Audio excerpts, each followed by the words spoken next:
There's anything wrong with these great local oysters, especially Collins, that he's been putting out for many years, he and his father.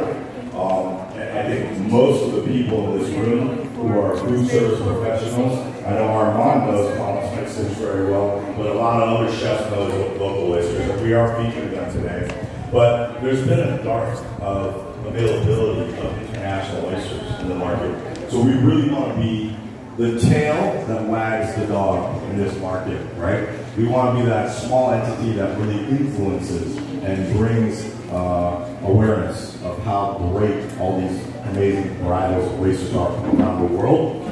And the word I'm going to use another French term, Armand, provenance. Provenance is super important when it comes to the terroir, or where the oysters come from in the water, where they're cultured or where they're harvested.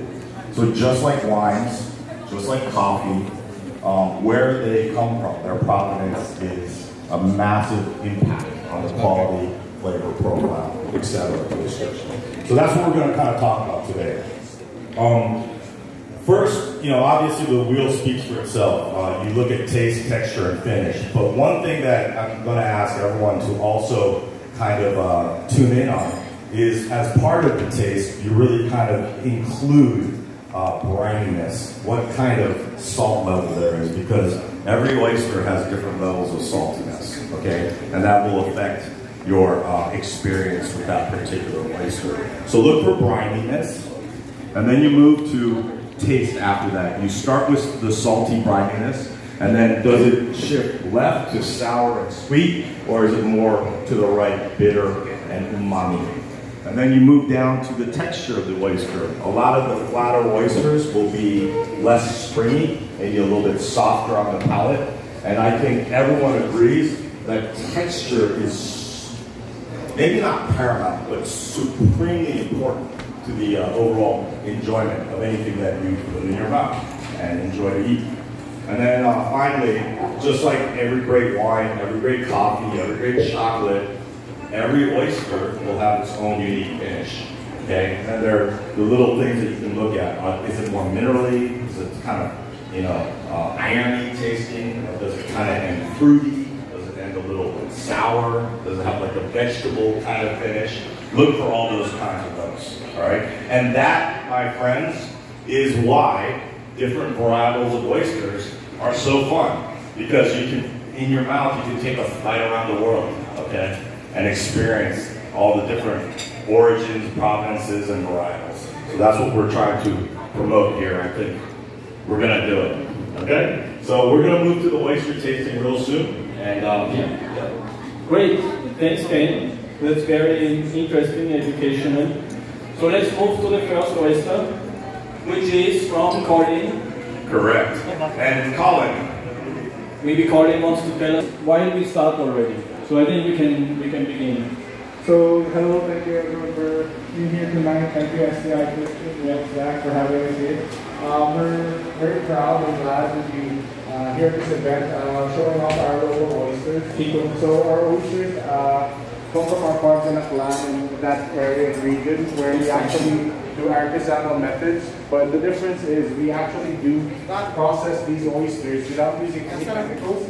So we have our own technology that allows us to clean the oysters, and also oysters are SBS tested against Vibrio, Salmonella, and all the usual pathogens. So not only are they tasty, delicious, you should mention that on the thank you.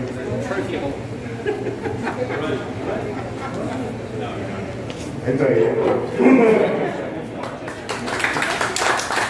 Okay. Thank you.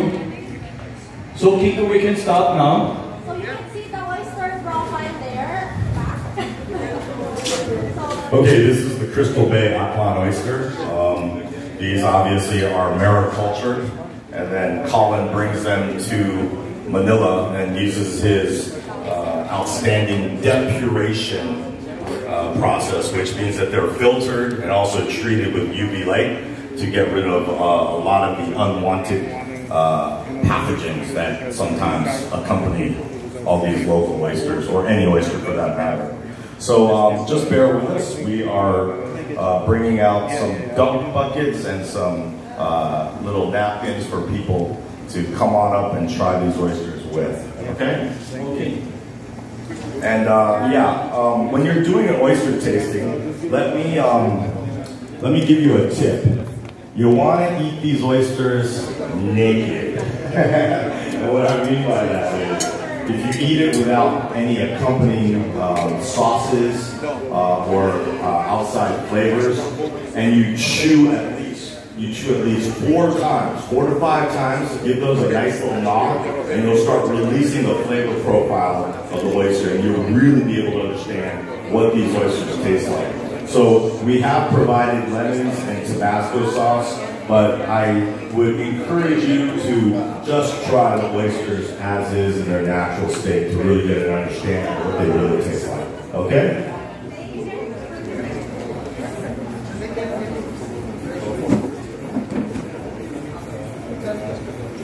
Okay, don't be shy. We can start here. Sam, take your oyster. I know you love it.